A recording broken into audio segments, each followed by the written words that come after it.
જાદવા કૃષ્ણ ગોવાળિયા તુજ વિના ધેનમાં કોણ જાશે એ જાગને જાદવા.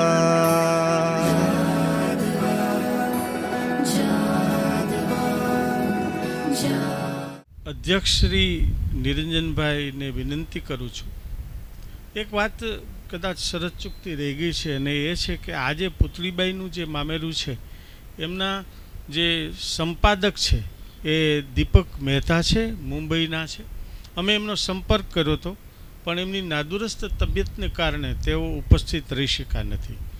અધ્યક્ષ શ્રી નિરંજનભાઈને વિનંતી હે તો આ સંશોધનાત્મક ક્ષેત્રના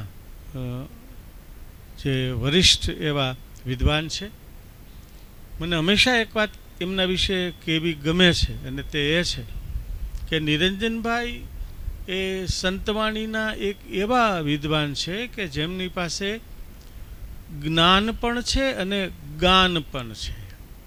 એટલે એમના જે આપણું જે હમણાં વ્યાખ્યાન થયું હતું આગલી બેઠકમાં, ત્યારે આપણે એનો પરિચય કર્યો કે એની મૂળ ઢંગમાં ગાય પણ છે. એવા ગુજરાતમાં આજે તો કોઈ વિદ્વાન નથી કે જે ગાય પણ શકતા હોય. એમને વિનંતી કરું છું કે એ પ્રાસંગિક બે ત્રણ વાત મૂકે. હમણાં જ થોડી ક્ષણો પહેલાં જે રૂપાયતન દ્વારા પ્રકાશિત એવું નરસિંહ મહેતાનું મામેરું એ પુસ્તકનું વિમોચન થયું. દીપકભાઈ મહેતા દ્વારા સંપાદિત થયેલી આ રચના આમ તો રાજસ્થાનીમાં નરસિંહજીરો માયરો મીરા ખાતીકૃત ગામડે ગામડે ગવાય છે વિનોદભાઈ, અને માત્ર યુટ્યુબ ઉપર તમે નાની બાઈનો માયરો કે નરસિંહનો માયરો એટલું લખો ને એટલે 50થી વધારે કલાકારોના કંઠે આ નરસિંહ મહેતાનું કુંવરબાઈનું આખું આખ્યાન તમને સાંભળવા મળે આજની તારીખે મોબાઈલ ઉપર. તો ઈસવીસન 1895-96ના ઇન્ડિયન એન્ટિક્વેરીના અંકોમાં પુતળીબાઈ કાબરાજી દ્વારા આ સંપાદન થયેલું, મૂળ એ આપણી દેવનાગરી લિપિમાં અને અંગ્રેજીમાં એ રીતે આ પ્રકાશન, એમાંથી જ આપણે આ સંપાદન કર્યું છે. તો પ્રેમાનંદકૃત રચના જ છે આ તો, પણ એની સાથે આપણે સરખાવવી હોય તો એ રાજસ્થાની રચનાને પણ સરખાવી શકીએ. ઇન્ડિયન એન્ટિક્વેરીઝમાંના જે અંકો છે એ અંકોની અંદર અનેક પારસી લેખકો દ્વારા આપણા ગુજરાતની અનેક લોકવાર્તાઓનું અંગ્રેજી થયું છે. મેઘાણીભાઈએ પણ પછી પાછળથી, અને આપણા કનુભાઈ જાની સાહેબે એના ઘણા બધા ઉલ્લેખો કર્યા છે, ભાયણી સાહેબે પણ ઉલ્લેખો કર્યા છે. તો અનેક ગુજરાતી જે લોકવિદ્યાની સામગ્રી છે એ આપણને એ સમયથી, એટલે કે 1895-96માં અને એ પહેલાં પણ બે ચાર વર્ષો પહેલાં, તો એ જે અંકો છે એ અંકોની અંદર આપણી લોકવિદ્યાની અઢળક સામગ્રી પડી છે. એમાં દુહાઓ પણ છે, એના મૂળ વર્ઝન છે એ સમયના. તો આ એક નવી પેઢીના અધ્યાપકો બેઠા છે એટલે કહેવાની ઈચ્છા થાય કે આવું ઘણું બધું કામ એવું છે કે જે કરવા જેવું છે. તો એનું વિમોચન અત્યારે થયું, રૂપાયતન દ્વારા થયું, અને દીપકભાઈ મહેતા દ્વારા, રમેશભાઈ કહ્યું મુંબઈ રહે છે, એમના દ્વારા આ આખું સંપાદન થયું. અને અદ્ભુત વસ્તુ તો એ છે કે સામે દેવનાગરી લિપિમાં આપણા પ્રેમાનંદની કૃતિ હોય અને એની સામે કડીએ કડીએ અંગ્રેજીનું ભાષાંતર હોય, એટલે અંગ્રેજી ઓછું જાણનારા માટે પણ આ પુસ્તક અત્યંત ઉપયોગી છે. તમારે ભણાવવાનું આવે કે ભણવાનું આવે, આ ખાસ વસાવજો એવી વિનંતી સાથે હરિઓમ. અને હવે આપણે એક બીજો ઉપક્રમ તરફ જઈએ છીએ, અને આ બીજા ઉપક્રમમાં આપણે નરસિંહ પદવિમર્શ, ઘણા બધા સંશોધક વિદ્યાર્થીઓ અધ્યાપક મિત્રો એમને નરસિંહની જે સમગ્ર રચનામાંથી કેટલીક રચનાઓ એમને પહોંચાડી છે અને આ બેઠકને જરા ખુલ્લી રાખવી છે કે જે વિદ્યાર્થીઓ જે અધ્યાપકો નરસિંહના કોઈ એક પદને લઈને વર્ષો પહેલાં મુંબઈમાં નરસિંહ મહેતા વિશે એક સેમિનાર થયેલો, ત્યારે તો દર્શકને બધા એમાં ઉપસ્થિત હતા, ત્યારે એ વિદ્વાનોએ નરસિંહના પદ વિશે કૃતિલક્ષી વિવેચન આપેલું. એ પછી આ આપણા ઉપક્રમ છે.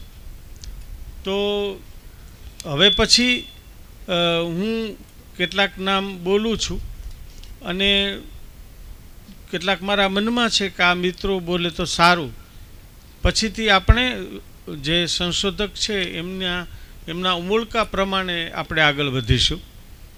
તો અગાઉથી એક વાતને સ્પષ્ટ કરી દઉં કે જે સંશોધક મિત્રો એ પેપર લઈને આવ્યા છે એ અહીંયા 5-7 મિનિટમાં એમનું પેપર રજૂ કરવા માગતા હોય તો એ રીતે સંકલિત કરીને 5-7 મિનિટમાં એ પેપર રજૂ કરશે.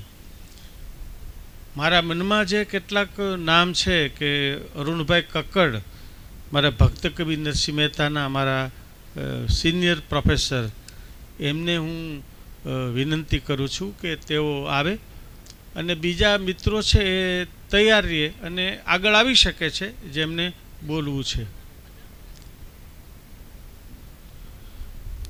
એમ કરીએ, ચાલો એકદમ મુક્ત બેઠક છે તો મુક્ત રીતે વિચારીએ કે જે અધ્યાપક મિત્રો સંશોધનાર્થી છે એમને પેપર રીડિંગ કરવાની ઈચ્છા છે એ અહીંયા આવી જાય થોડા જે રીતે. અને ગીજુભાઈ આપ પણ આવી જાઓ. બીજા કોઈ મિત્રો કે જે અહીંયા આવવા ઈચ્છતા હોય, જેમનું પદ વિમર્શમાં એમને પેપર વાંચવું છે, એવા મિત્રોને પણ વિનંતી છે કે આવી જાય. સંકોચ કરાવીને આવી જાઓ. તમે એક વિદ્યાર્થી છો ને ઘડાતા જતા વિવેચક છો. નમસ્તે. નરસિંહની એક પદ રચના, એનું શીર્ષક છે કાંકરડી ને ડાલો. કાંકરડી ને ડાલો મારી ફૂટે ગાગડડી, તું તો થારે ઘર મેં ઠાકર મેં ભી ઠાકરડી, આકड़ આકड़ બોલો કાના મેં ભી આકરડી, મોડે થારી કાલી કામણ હાથ મેં લાકરડી, 9 લાખ ધેનું નંદઘર દુહિયા એક બાખલડી, માખન માખન આપ ખા ગયો રહ ગઈ છાછલડી, जाई पुकारू कंस के आगे मारे थापलड़ी, वृंदावन में राज रचियो है मोर की पाखलड़ी, नरसिंहरो स्वामी सांवरियो दूध में सांकलड़ी. नरसिंहना नामे મળતી આ રચના છે ને એની ભાષા જૂની ગુજરાતી છે. આમ જુઓ તો કોઈ પાણી બહુ ભરેલું હોય અને એને પાણીને છે ને એની ધરતીનો રંગ લાગે. બહુ મોટું સરોવર હોય તો આ બાજુ જેવો કલર ધરતીનો હોય એવો કલર હોય ને આ બાજુ, એટલે એક મોટા સરોવરના પાણી એટલે કે વાણી, એમાં ધરતીમાં એક બાજુ કેસરી કલર છે ને એક બાજુ ગુલાબી કલર છે માટીનો. તો આ બાજુની જે પાણી એટલે કે વાણી છે એ કેસરી થાય દેખાય, આ બાજુની છે તે ગુલાબી દેખાય. એટલે કે જે જૂની ભાષા છે મારું ગુર્જર એ 2 પ્રવાહમાં વેચાણી, એટલે આ બાજુ ગુજરાતમાં એનો કલર ગુલાબી થયો, પેલી બાજુ કેસરી. એટલે જો હવે હું પહેલાં કેસરી કલર કઈ રીતે થયો, તો એ જે રચના છે કેસરી કલરવાળી, એ સાહેબે કીધું એમ યુટ્યુબ ઉપર તમે જુઓ તો રાજસ્થાની ભાષામાં કાંકરડીના ડાલો એમ લોકગીત, રાજસ્થાની લોકગીત એમ કરીને કાંકરડીના ડાલો એમ નાખો એટલે જે રચના મળે એ એક કેસરી કલર એટલે કે રાજસ્થાની ભાષાની. અને તમે બેડા મારા નંદવાઈ જશે એમ ગુજરાતી લોકગીત નાખો એટલે એ ગુલાબી કલર એટલે કે ગુજરાતી ભાષાની. મૂળમાં જે જૂની ભાષા છે એ વહેતી હતી એટલે એનો કલર કેવો હતો એની ખબર નથી, પણ જો એ બદ્ધ રૂપે મળે તો આપણને ખબર પડે. હવે એ બદ્ધ રૂપે આ જે રચના છે ને એ બદ્ધ થઈ ગઈ છે. બદ્ધ એટલે કે લિપિબદ્ધ, એમ બદ્ધ મતલબ પાણી બંધાઈ ગયું એમ લિપિબદ્ધ થઈ ગઈ છે. અને એ જે લિપિમાં બદ્ધ થઈ ગઈ છે એ જેઠાલાલ ત્રિવેદીએ એમની એક બુકમાં આપી છે. એ મૂળ જૂની ભાષામાં હસ્તપ્રતમાંથી શોધીને આપી છે એટલે એ બંધાઈ ગઈ હતી, એટલે એનું જૂનું રૂપ રહ્યું અને ગુજરાતી રાજસ્થાનીમાં એના જુદા જુદા રૂપ આપણને મળે છે. તો આ કઈ રીતે ગુજરાતી ભાષા બે ભાષાના લોકગીત રૂપે ગવાય છે. આમ પણ કોઈ પણ રચના હોય એ જીવે એનું કેટલાક કારણો હોય છે લાંબુ જીવે એના, તો આ લોકગીત બની જાય એટલે લાંબુ જીવે. આપણે એક રચના ઉદાહરણ આપું તો એવું છે કે વિજ્ઞાનમાં હમણાં જે સંશોધનો થયા છે એમાં એક એમ કે માણસો ઘણું જીવે, 100 વર્ષ સુધી કામ કરે. આપણા ગુજરાતીના કેટલા બધા વિદ્વાનો એની યાદ શક્તિ ને બધું 100 વર્ષ સુધી આ માણસ લાંબુ જીવે એવા માણસોને જુદા પાડ્યા. જીવે એટલું જ નહીં, સરસ કામ કરે. એને આમાંથી એમને શોધવું છે કે એવું આનામાં શું છે કે જે લાંબુ જીવાય ને કામ કર્યું એમ. એટલે અત્યારે આ નવું વિજ્ઞાન છે આવા સંશોધનો કર્યું છે કે ભાઈ લાંબુ જીવવાનું દીર્ઘજીવી, કવિતા દીર્ઘજીવી હોય. તો વૈજ્ઞાનિકોએ જે બધા આવા બધા મોટી ઉંમરના લોકો છે, ડોસલી જે જુવાન છે, એના સ્ટેમ સેલ એની આખી જીનેટિક્સ NDA વગેરે સંશોધનનું તારણ એવું નીકળ્યું છે કે એના ખાસ જે સ્ટેમ સેલ છે એ આ લોકોમાં છે અને એટલે એ લોકો લાંબુ જીવે છે. તો આ વાણી કેટલી કવિતા લાંબુ જીવે છે તો એના સ્ટેમ સેલ શું છે એ માટે મેં આ રચના પસંદ કરી છે. કેમ કે ગુજરાતીમાં રાજસ્થાનીમાં હજી જીવે છે. આ રચના તો જૂની બદ્ધ થયેલી ભાષાની છે, તો એ સ્ટેમ સેલ ક્યાં છે એની મેં વાત મારા પેપરમાં કરી છે. Thank you. સરસ રીતે વાતને મૂકી આપી. ડિટેલમાં એમનું જે પેપર છે એ મળશે જ આપણને.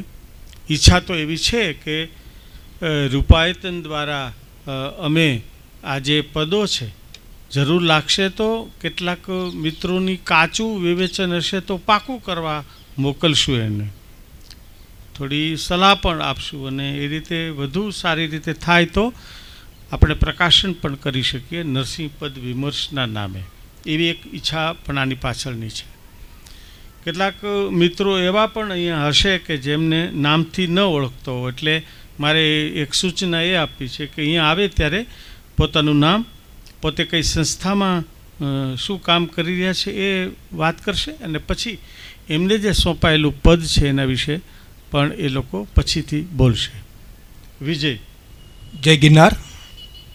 અત્રે ઉપસ્થિત મહાનુભાવો, મંચ પર રાજ્યગુરુ તેમજ મહેતા સાહેબ અને મારી સમક્ષ ઉપસ્થિત બળવંત જાની સાહેબ, વિનોદ સાહેબ તેમજ મારી સાથે જે લોકો આજે 2 દિવસીય સેમિનારમાં જે ઉપસ્થિત થઈ ગયા તે બધા. મારું નામ ગોહેલ વિજય. હું આદિત્ય B.Ed કોલેજમાં લેક્ચરર તરીકે અત્યારે ભૂમિકા ભજવી રહી છું અને B.Edમાં કામ કરી રહી છું B.Ed તરીકે. હવે મારે જે આજે વાત કરવી છે તમારી સમક્ષ, આમ જોતાં કોઈ કૃતિને ધ્યાનમાં રાખીને નથી લેવાની, માત્ર નરસિંહ મહેતાનું પદોનું પરીક્ષણ મારે કરવાનું છે.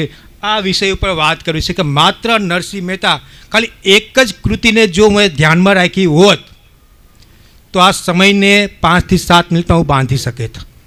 પરંતુ મેં જો વિષય રાખ્યો છે તેનું પરીક્ષણ, એટલે કે આપણે ત્યાં કેકા શાસ્ત્રીથી જે વિદ્વાન છે તેને જે સાહિત્યમાં જે વિવેચન કર્યું છે, જે નરસિંહ મહેતાનું પદોનું જે તેને વિઘટન કર્યું છે તે માહિતી લઈ ઉમાશંકર જોશી અને ધીરુભાઈ પરીખ સુધીનું જે પણ લેખો લેખા છે, જેને માહિતી આપી છે, એની વાત મારે કરવી છે કે એની કેવા કેવા પદો છે, કેવા કેવા વિભાગમાં એને વિભાજિત કર્યા છે. આમ જોઈએ તો પહેલા સ્ટેશનમાં બળવંત જાની સાહેબે વાત કરી કે આખ્યાન નામકમાં કેવા પદ હોય, ત્યારબાદ જ્ઞાનમાર્ગી પદો, ત્યારબાદ કૃષ્ણ લીલા પ્રીતિના પદો અને છેલ્લે આપણે જો એને એક સારમાં કે ઉપદેશનાત્મક પદ પણ કહી શકે જ્ઞાનમાર્ગી પદને, કે માત્ર ઉપદેશ આપે એવા પણ નરસિંહ મહેતા પાસેથી પદ મળે છે. આમ જોઈએ તો એને સમકાલીન કહેવાય તો રામ માંડલિકના સમકાલીન પણ આપણે કહી શકાય કે 14મી સદીમાં રામ માંડલિક થઈ ગયા ભાઈ. તો આ ડિટેલ ઉપરથી એના જન્મસ્થળની માહિતી આપણે કોઈ લેખમાં નથી પણ વિદ્વાનો દ્વારા આપણે પ્રાપ્ત થાય છે. હવે મારે માત્ર એ ટૂંકમાં પતાવવું હોય તો એ કૃષ્ણ પ્રીતિના પદને ધ્યાનમાં રાખી અને અહીંયા ખાલી વાત તમારી સમક્ષ રજૂ કરી કે કૃષ્ણ પ્રીતિના પદ કેવા હોય. જ્યારે કોઈ વિકટ સમસ્યા આવી છે ત્યારે કૃષ્ણએ આ ધરતી ઉપર જન્મ લીધો છે એવું કહેવાય છે. આ ધ્યાનમાં રાખી અને કૃષ્ણના પદને ધ્યાનમાં રાખી અને નરસિંહ મહેતાએ પદ લખ્યા છે. એમાં મામા કંચને જો મારવાની વાત આવી હોય તો એને લગતું પણ પદ મળ્યું છે. ત્યારબાદ જળ કમળ ચાની ઝાડમાં નંદન નામનું એક કાવ્ય છે, એમાં પણ કૃષ્ણએ દ્વારા જે લીલા લગાવી છે એમાં પણ નરસિંહ મહેતાએ પોતાની વાત રજૂ કરી છે. ત્યારબાદ જોઈએ તો એમાં શૃંગાર માળામાં જે શૃંગાર રીતે જે વર્ણન કર્યું છે, બાળ લીલામાં જે વર્ણન કે બાળ કૃષ્ણ જે કઈ લીલાઓ કરે છે એના પણ પદ નરસિંહ મહેતા પાસેથી આપણે પ્રાપ્ત થાય છે. અસ્તુ જય હિન્દ. કેટલું કાચું વિદ્યાર્થીઓ વિચારી રહ્યા છે, દરેકમાં થશે.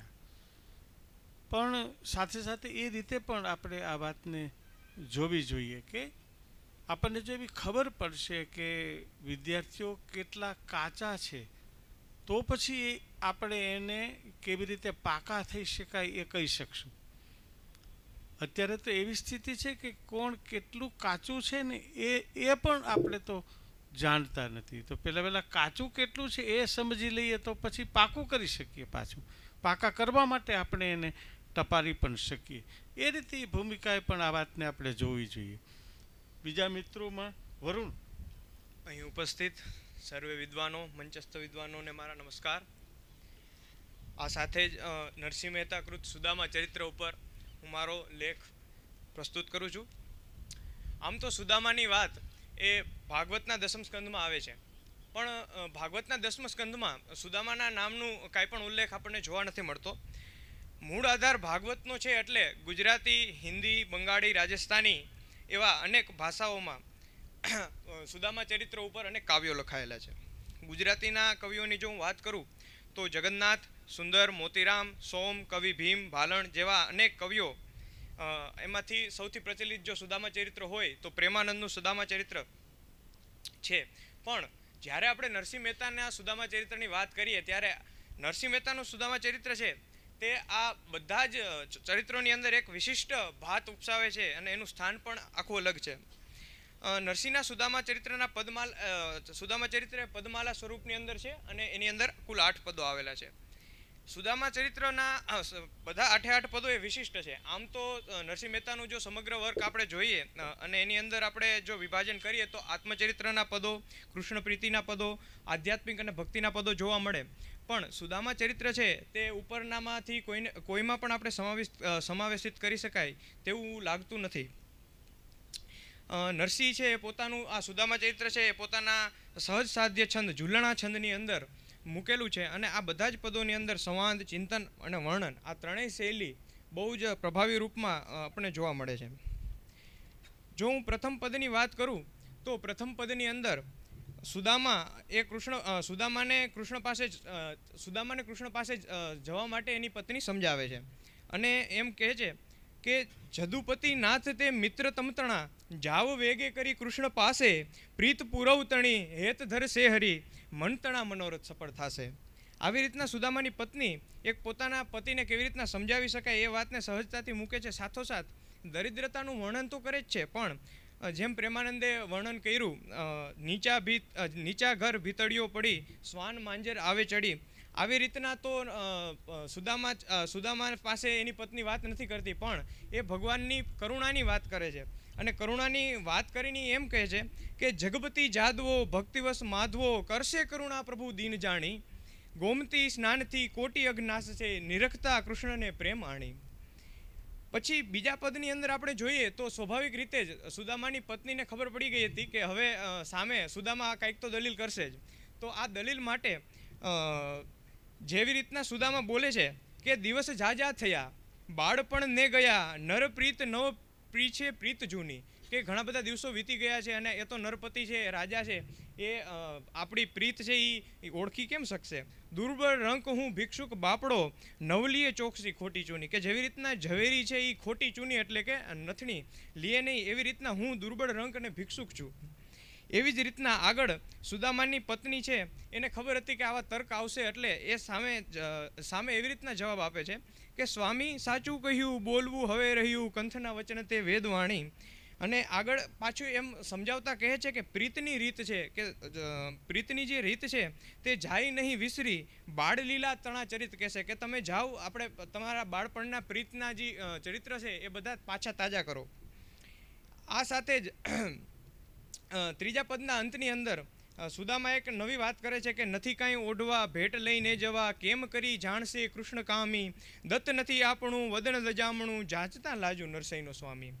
અને આ સાથે જ ત્રીજું પદ પૂરું થાય છે અને પત્ની આ જે દલીલ રજૂ કરે છે એનો તોડ કાઢતા એમ કહે છે કે વિનતી વળી કરું ભેટ લાવી ધરું, પોતીએ તાંદુલ ગાંઠ બાંધો, જાણશે થોડું ઘણું ભાવ ભોજન તણું, ધન્ય શ્રી કૃષ્ણ શું સ્નેહ સાધો. અને જે તાંદુલવાળી વાત બહુ પ્રસિદ્ધ છે એ વાત છે એની વાત આની અંદર આવે છે. અને એમ પણ કહીએ છે કે કૃષ્ણ છે તમારા એ તો ખાલી ભાવના ભૂખ્યા છે, ભીલડીના બોર તે ભાવે આરોગ્યા, જૂઠડું અન્ન આહિરનું લીધું, ભક્ત વિદુરની ભાજી ભાવે જમ્યા, ભૂપનું નોતરું પાછું કીધું. અને આવી રીતના સમજાવી અને સુદામાને વિવિધ રીતે દ્વારકા જવા માટે એના પત્ની વિનવે છે. જ્યારે સુદામા કૃષ્ણ પાસે જવા નીકળે છે ત્યારે 5મા પદના ઉપાડમાં જ આપણે એક પંક્તિ છે કે ચાલ્યો વાટમાં જ્ઞાનના ઘાટમાં, મિત્ર મોહન તણું નામ લેતો. અને સુદામાના મનમાં એક અપરાધ ભાવ છે કે હું ગરીબ છું અને આટલા વર્ષો પછી પાછો મળવા જાઉં છું. એટલે એ વાત એવી મૂકે છે સુદામાના મનમાં નરસિંહ મહેતા કે માગવું મૃત્યુ પ્રમાણ છે પ્રાણીને, લોભ કીધો તહાં પ્રીત ખૂટે, મન અબડા સુખે વાટ જોતી રહે, માગતો બધો મરમ છૂટે. અને આવી જ રીતે અલગ અલગ વિચાર કરતો સુદામો એ દ્વારકા આવીને ઊભો રહે છે. અને જેવા દ્વારકા આવીને ઊભા રહે છે ત્યારે જે દ્વારપાળ છે એ દોડીને કૃષ્ણને કહે છે કે જેવું પોળિયો એટલે કે દ્વારપાળ જેવો કૃષ્ણને કહે છે એવા જ કૃષ્ણ આવીને તેનું સ્વાગત કરે છે. અને શું એને આગતા સ્વાગતામાં પુનિત પિતાંબર પહેરવા આપ્યું, કનકને થાળે પકવાન દીધા, ભાવતા ભોજન કૃષ્ણ સાથે કર્યા, લીધા આચમાનને કારજ સીધ્યા. આવી રીતના કૃષ્ણ એનું વિવિધ રીતે આગતા સ્વાગતા કરે છે. અને આની અંદર 6ઠા પદના અંતમાં આપણે એક વાત જોઈ શકીએ કે આ બધી પટરાણીઓ છે જે કૃષ્ણની એ એકદમ આશ્ચર્યચકિત થઈ જાય છે. અને આશ્ચર્યમાં જે સ્ત્રી સહજ ઈર્ષા છે એ ઈર્ષા એમાં નરસિંહ મહેતા બહુ જ સહજ રીતે આલેખતા કહે છે કે સત્ય ભામાદિક નાર નિરખી રહી, નરસૈયાનો નાથ ચરણ સેવા કરતા. અને બીજો જે રૂકમણીના મુખે એક પંક્તિ લખાયેલી છે કે ભાગ્ય જોજો આ કૃપણ ભિક્ષુક તણું, રૂકમિણી આદિ સહુ નાર બોલે, હળધર જોગતે ભોગ પમાડ્યા, અજ અંબરીશથી પણ અધિક તોલે. કે અજ અને અંબરીશ જે ભક્તો હતા કૃષ્ણના એના કરતાંય આને તો વધારે માન મર્તબ મળે છે. 6ઠ્ઠા પદ અને 7મા પદની અંદર કૃષ્ણ અને સુદામા પોતાના જે બાળપણાના જે સ્નેહ છે, બાળપણાની જે વાત છે એને સ્મરણ કરે છે. જે ઘટના આપણને પ્રેમાનંદજી એમ કહે છે કે પછી સાંભળ્યો જી બોલ્યા તુને સાંભળે રે, હજી બાળપણાનો નેહ મને કેમ વિસરે રે. અને જે નરસિંહ મહેતા છે એ તો ખૂબ લાઘવતાથી 6ઠ્ઠા અને 7મા પદમાં વાત કરતા કહે છે કે સાંદીપની ગુરુને ઘેર આપણ ભણ્યા, ધન્ય ધન્ય દિવસ તે સફળ કહાવ્યો, એક રેણી વન વિશે આપણે સરપણ ભાંગતા મેહ આવ્યો, અન્ન લીધા વિના ભૂખ્યા બેસી રહ્યા, ગોરાણીએ આપણી પીડ જાણી. અને 7મા પદ જ્યારે 7મું પદ ચાલુ થાય છે તો 7મા પદમાં જે તાંદુલવાળી વાત છે એ વાતને નરસિંહ ખાલી 4 જ પંક્તિમાં અછડતા ઇશારામાં કહી દે છે કે ધાઈ લીધા હરી મુષ્ટિ તાંદુલ ભરી, પ્રેમે આરોગતા તૃપ્તિ પામી, ઇન્દ્ર કુબેરથી અધિક વૈભવ કર્યો, રૂકમિણી કર ગ્રહ્યો શીશ નામી, એક રહ્યા અમે એક બીજા તમે, ભક્તને અઢળક દાન કરતા, પ્રેમદાએ પ્રીતના વચન એવા કહ્યા, હાથ સાહ્યો ત્રીજી મુઠ્ઠી ભરતા. 8મા પદની અંદર જે અંતિમ પદ છે એ પદની અંદર સુદામા કૃષ્ણની વિદાય લે છે. અને વિદાયની અંદર રસ્તામાં પોતાના બધા જ અનુભવ વાગડતો જાય છે.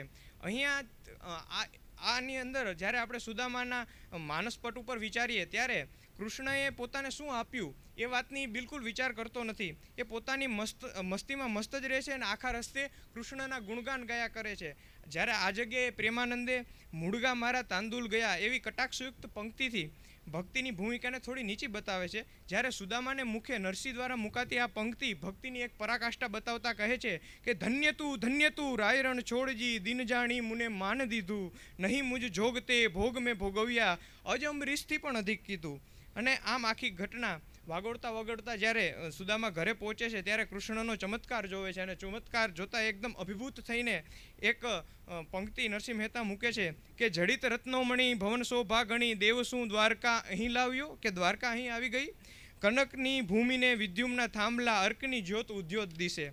અને અંતમાં મારે એટલું કહેવું છે કે આ રીતે આ 8 પદો નરસિંહે ખૂબ જ કુશળતાથી કાવ્યાત્મકતાના ઉત્તમ ધોરણો જાળવીને નવધા ભક્તિ નહીં પણ દસધા ભક્તિને પ્રમાણિત કરી છે. સુદામા ચરિત્ર જો પ્રોફેસર અનંત દવેનું એક વિધાન છે કે સુદામા ચરિત્ર એ નરસિંહનું ભક્ત, ભક્તિ અને ભગવાનનો મહિમા ગાતું મહિમ્ન સ્તોત્ર છે. સુદામા જીવાત્માનું પ્રતીક છે, જ્યારે શ્રી કૃષ્ણ પરમાત્મા છે. નરસિંહની કવિતાનો મૂળ હેતુ જ એ છે કે જે મળે એ ખાવા અને હરિરસ ગાવા. એ ખૂબ જ સરળતાથી અહીં સિદ્ધ થતું આપણને જોવા મળે છે. અને અંતે એક એ પણ આપણે અવલોકીએ તો જણાય કે નરસિંહ મહેતા એ સુદામાના પાત્રમાં કૃષ્ણ ભક્ત તરીકે પોતાનું નિરૂપણ કરે છે. એ બાબત આપણે આ બે પંક્તિ પરથી કહી શકીએ કે તેલ ફૂલેલ મર્દન કરાવ્યા, શુદ્ધ ઉષ્ણોદક સ્નાન કીધું. અને બીજી એક પંક્તિ એવી છે કે કનકની ભૂમિને વિદ્યુમના થાંભલા, અર્કની જ્યોત ઉદ્યોત દિશે. આ બે પંક્તિ નરસિંહના આત્મચરિત્રનું કાવ્ય જે છે એ સામળસાનું વિવાહ એની અંદર પણ નરસિંહ મહેતા આલેખે છે. અને અંતમાં હું ઉમાશંકર જોશીએ સુદામા ચરિત્ર વિશે કહેલા એક કથન સાથે મારી વાણીને વિરામ આપું છું. ઉમાશંકર જોશી કહે છે, નરસિંહના સુદામા ચરિત્રના અવયવમાં જે ઔચિત્ય છે, વાણીમાં જે પ્રાજલંત અને પ્રાગલ્ભતા છે, શિલ્પની જે સમપ્રમાણતા છે, કાવ્ય નિર્મિતિમાં મિત્ર શબ્દના ઉપયોગથી અનાયાસે સધાતી જે સચેતતા છે, તે એ લઘુકૃતિને નરસિંહની જ નહીં ગુજરાતી ભાષાની ગણનાપાત્ર કૃતિઓમાં સ્થાન આપવા માટે પર્યાપ્ત છે. થેન્ક યુ, આભાર. અને કાંઈ પણ મારી જો ભૂલચૂક રહી ગઈ હોય તો મને માફ કરશો. અને અમારા મિત્ર વડીલ ડૉક્ટર ઉર્વિશ વસાવડાભાઈ સાથે મારે ફોનમાં વાત થઈ હતી, ત્યારે એમણે મને સંદર્ભ આપ્યો હતો કે એ વિદ્યાર્થી એમને મળવા માટે ગયો હતો. ઉર્વિશભાઈએ સમગ્ર નરસિંહ શબ્દ વેદ નામે સમગ્ર નરસિંહની રચનાઓનું કદાચ આ છેલ્લું પ્રકાશન હશે સમગ્ર કવિતાનું. આ ઉર્વિશભાઈ વસાવડાનું પુસ્તક છે. એટલે આ જોવે છે આ પ્રેમાનંદના સુદામાની સાથે પણ તુલનાત્મક રીતે જોતાં જોતાં એણે સરસ વાત કરી છે. અને ટીવાયનો વિદ્યાર્થી છે. આશા રાખીએ કે એમની આ જિજ્ઞાસા બળવત્તર બનતી રહે. પછી આવો ગીજુભાઈ, ગિરજાશંકર જોશી. મારે અખિલ બ્રહ્માંડમાં એક તું શ્રીહરિ વિશે વાત કરવાની છે, પરંતુ એ અદ્વૈતના આ પદમાં પહોંચતા પહેલાં ભૂમિકામાં બંધાઈ ગઈ છે. એટલે નરસિંહે જે પદો લખ્યા છે એના વિભાગમાં આત્મકથનાત્મક, આખ્યાનકલ્પ, કૃષ્ણ પ્રીતિના ઉર્મિકાવ્યો અને જ્ઞાન ભક્તિના ઉર્મિકો. તો ભક્તિ પ્રેમલક્ષણા ભક્તિમાં એમ કહેવાય છે કે આરાધ્ય કૃષ્ણ એક જ પુરુષ છે અને ભક્તિ સ્ત્રી છે, જેમાં ભક્તજનો સખીભાવ કે ગોપીભાવ, સ્ત્રીભાવ ધારણ કરે. ભક્તિમાં ભેદભાવને સ્થાન નથી. આથી રાસલીલા જોઈ તેનું વર્ણન કરતા નરસિંહ કહે છે કે પુરુષ પુરુષાતન લીન થયું મારું, સખી રૂપે થયો મધ્ય ગાવા. તો એ પ્રેમલક્ષણા ભક્તિનું પોષણ અને પ્રસારણ વલ્લભાચાર્યએ એની પછી કર્યું. ભાગવતની ભક્તિ અને ચૈતન્યની ભક્તિનો પ્રભાવ નરસિંહ ઉપર પડ્યો છે. એ કહે છે કે રસ જાણે વ્રજની નારી કે જયદેવે પીધો રે. ભાગવતની પ્રેમ ભક્તિ એ નવધા ભક્તિથી પારની છે. નરસિંહ મહેતાનું કાવ્ય સર્જન અને કવિતાનો વિકાસ 4 વિભાગમાં આપણે જોયો. એમાં એ ભક્તિરૂપી પંખીણી, જેને જ્ઞાન વૈરાગ્ય બે પાંખ છે, એ ગીતામાં જે વાત છે અને અખો પણ કહે છે, એ ભક્તિ દ્વારા જ્ઞાન અને વૈરાગ્યથી કુદરતી આવે છે. ઈશ્વરની સાથે તન્મય થવાનું સામર્થ્ય ભક્તિમાં છે. આ સગુણ ભક્તિમાં શરૂઆતમાં પ્રેમલક્ષણા ભક્તિ રચ્યા પછી ઉપદેશ, વૈરાગ્ય અને જ્ઞાનના પદોમાં તેમનું ઉચ્ચ કવિત્વ અપૂર્વ રીતે પ્રગટ્યું. ભક્તિ પદાર્થ મોટું ભલે હોય, પણ જ્યાં સુધી તત્વદર્શન ન કરે ત્યાં સુધી જીવનનું પરમોચ્ચ પદ પ્રાપ્ત થતું નથી. આત્મતત્વના ચિંતન વગર આ બધું વ્યર્થ છે. જ્ઞાનની દિશા તરફ નરસિંહની સ્થિર દ્રષ્ટિ દ્રઢ થતી જાય છે. અને એટલે જે કહે છે કે જ્યાં લગી આત્મતત્વ ચિહ્ન્યો નહીં ત્યાં લગી સાધના સર્વ જૂઠી. હવે તેને ધર્મના બાહ્યાચાર વ્યર્થ લાગે છે. જ્ઞાન ભક્તિની અધ્યાત્મની કવિતામાં અદ્વૈતની વાત આવે છે. અદ્વૈતને આપણે 52 બારો, અલખ, શબ્દાતીત, અમૂર્ત, નિર્ગુણ, ગુણાતીત, અવિનાશી, બ્રહ્મ કે પરબ્રહ્મ જેવા નામથી જાણીએ છીએ. સાધક ભક્ત એક કક્ષાએ પહોંચે પછી સગુણ નિર્ગુણ દ્વૈત અદ્વૈત વચ્ચેનો ભેદ રહેતો નથી. નરસિંહ અદ્વૈત બ્રહ્મને શ્રીહરિ પણ કહે છે. નવી ભૂમિકામાં નરસિંહમાં સ્પષ્ટપણે જોવા મળે છે કે નેત્રમાં નાથ છે અને તેની બહાર સર્વત્ર ભાસશે બ્રહ્મ એમ કહે છે. આખા જગત પાછળ એક જ તત્વ છે એવી અદ્વૈત પ્રતીતિની ભૂમિકા અષ્ટપદીમાં સવિશેષ જોવા મળે છે. આ 8 પદો એ અખિલ બ્રહ્માંડમાં એક તું શ્રીહરિ, એક તું એમ સૌ કોસ્તવે. ત્રીજું હું ખરે તું ખરો, હું વિના તું નહીં. ચોથું નિરખને ગગનમાં કોણ ઘૂમી રહ્યો. પાંચમું આદ્ય તું, મધ્ય તું, અંત તું ત્રિકમાં. એ પછી જ્યાં લગી આત્મતત્વ ચિન્યો નહીં. સાતમું સ્વામીનું સુખ હતું માહરે તાહ લગી. અને આઠમું જાગીને જોઉં તો જગત દિશે નહીં. આ જે પદો છે એમાં નરસિંહનું વિચાર મંથન જોઈએ તો બ્રહ્માંડમાં એક જ તત્વ છે. કોણ હું અને તુંનું શમન, જીવ શિવનું એકત્વ, નામનો નાશ, સચ્ચિદાનંદ અને આનંદ ક્રીડા, હું પણ ટળવું, સગુણ સ્વરૂપ નિર્ગુણ સ્વરૂપનું એકત્વ, જૂઠી સાધનાઓ પ્રત્યેનો અણગમો, ધ્યાતા અને ધ્યેય સમરસ થવા, તત્વમ અસી તે તું છે એવો તે જ તું ઉદ્ઘોષ છે એવી પ્રતીતિમાં બ્રહ્મભાવમાં જાગૃત થવામાં વિરમે છે. નરસિંહનું પરાવાણી દર્શનનું આ પદ જોઈએ. અખિલ બ્રહ્માંડમાં એક તું શ્રીહરિ, જુજવે રૂપે અનંત ભાસે, દેહમાં દેવતું, તેજમાં તત્વતું, શબ્દમાં શૂન્યમાં શબ્દ થઈ વેદવાસે. સમસ્ત બ્રહ્માંડમાં શ્રીહરિ પરબ્રહ્મ એક જ છે. જે જુદા જુદા સ્વરૂપે અનંત રૂપે દેખાય છે તે દેહમાં દેહ સ્વરૂપે, તેજમાં તત્વ સ્વરૂપે અને શૂન્યમાં વેદનો જેમાં વાસ છે એવા શબ્દ રૂપે વ્યાપ્ત છે. અહીં નરસિંહના ઉઘડી ગયેલા જ્ઞાન ચક્ષુએ સર્વમ ખલુ ઇદમ બ્રહ્મ એ ઉપનિષદ વાક્યનો દર્શન અનુભવ અહીં ગાય છે.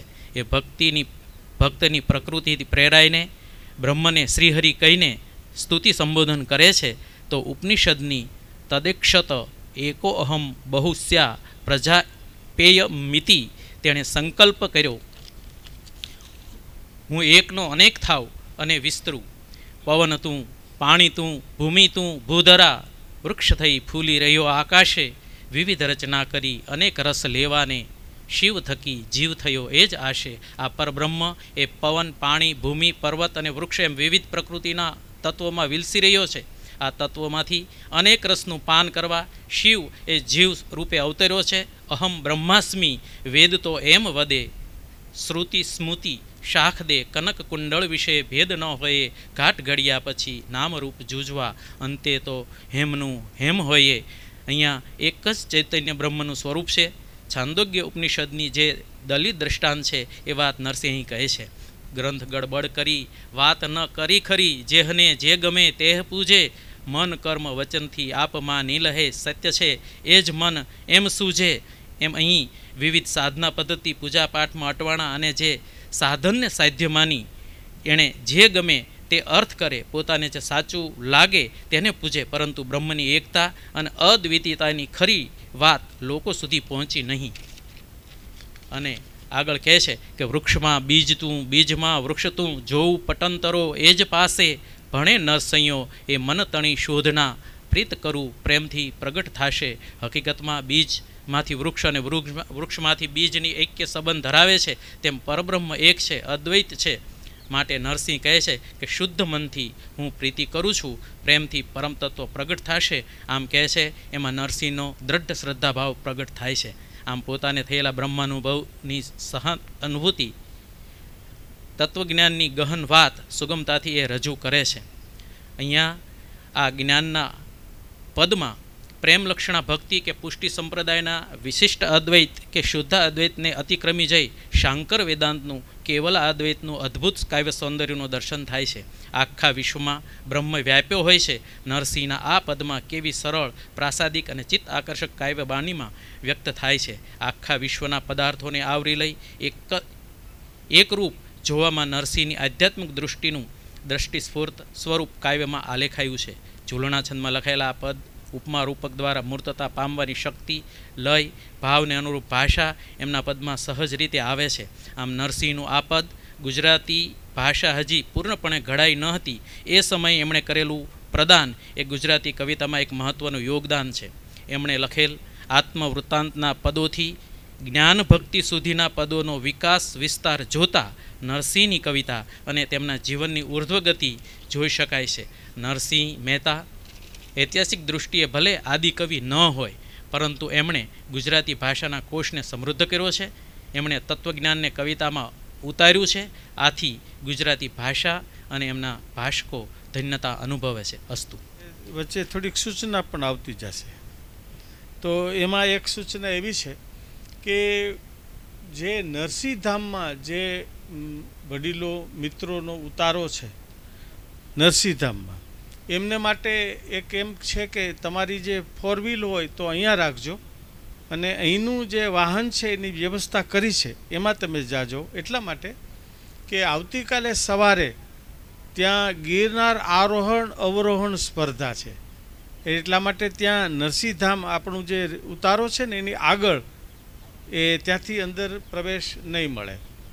એટલે એક એ કરી શકાય, વાહનને પ્રવેશ નહીં મળે. અને જો તમારે લઈ જવાની ઈચ્છા હોય તો એવી કોઈક દૂર જગ્યાએ રાખજો કે જ્યાં તમે ચાલીને વ્યવસ્થા કરી શકો. એક બીજી સૂચના પણ, આમ થોડુંક આમ વારજલું વાતાવરણ લાગે છે, મજા નથી આવતી. એટલે પાંદડું એના ઝાડને પૂછે છે કે તું મારું નથી એવો શા માટે પડ્યો તને વેમ? તો પાંદડું કહે છે કે મારું નામ પાન છે તો શા માટે તારું નામ ઝાડ છે? શા માટે તારીને મારી વચાળા ડાળીને ડાળખાની આડ છે? અને ત્યારે ઝાડ કહે છે કે તારી વાલુડી લીલપને હું સાચવું છું આવડે છે એમ. અમારે હેમંતભાઈ તમારી જે એ આ વાલુડી જિજ્ઞાસા અને જે ઉત્સુકતા છે રૂપાયતનમાં આવવાની, એને સાચવે છે, આવડે છે એમ, અને એને સારું આવડે છે. એના ભાગરૂપે આ બેઠક પૂરી થાય પછી, અંડરલાઈન પછી કાવો પીવાનો છે બધાએ. ચા કોફી તો પીતા જ હોય છે, પણ ગિરનારી કાવો એ આપના સૌના માટે હશે. અને ઠંડીની સામે એક ગિરનારનો સ્વાદ પણ આપણને મળે એવો ઉપક્રમ છે, અને એવા ઉપક્રમમાં આપ સૌ સંમેલિત થશો એવી આશા છે. આવો, હવે આવી જા બેટા. તમારું નામ હું પરિચિત નથી, એટલે નામ ક્યાંથી આવો છો અને પછી કયા પદ વિશે બોલવાના છો એ કહેજો. આદરણીય ગુરુજનો તથા અભ્યાસી મિત્રો, મારું નામ છે જયના પરમાર અને હું સૌરાષ્ટ્ર યુનિવર્સિટીના ગુજરાતી ભાષા સાહિત્ય ભવનમાં પીએચડીની વિદ્યાર્થીની છું. મારો પીએચડીનો વિષય છે નરસિંહ મહેતા અને જગતગુરુ શ્રી કૃપાલુજી મહારાજની પદ રચનાઓ તુલનાત્મક અભ્યાસ. મને પદ આપવામાં આવ્યું છે રાસલીલાનું પદ છે. તો આ પદનો આસ્વાદાત્મક અભ્યાસ કરતાં પહેલાં રાસ કે રાસલીલા શું છે એ વિશે વિચાર કરીએ. રાસલીલા ઉત્તર પ્રદેશમાં પ્રચલિત લોકનાટ્યનું એક પ્રમુખ અંગ છે. પુરાણો અનુસાર શરદ પૂર્ણિમાની રાત્રિએ કૃષ્ણ અને ગોપીઓએ સાથે મળીને જે નૃત્યગાન કર્યું તેનું નામ રાસ પ્રસિદ્ધ થયું. ધીમે ધીમે આ પ્રથા એક નૈમિતિક ઉત્સવ બની ગઈ.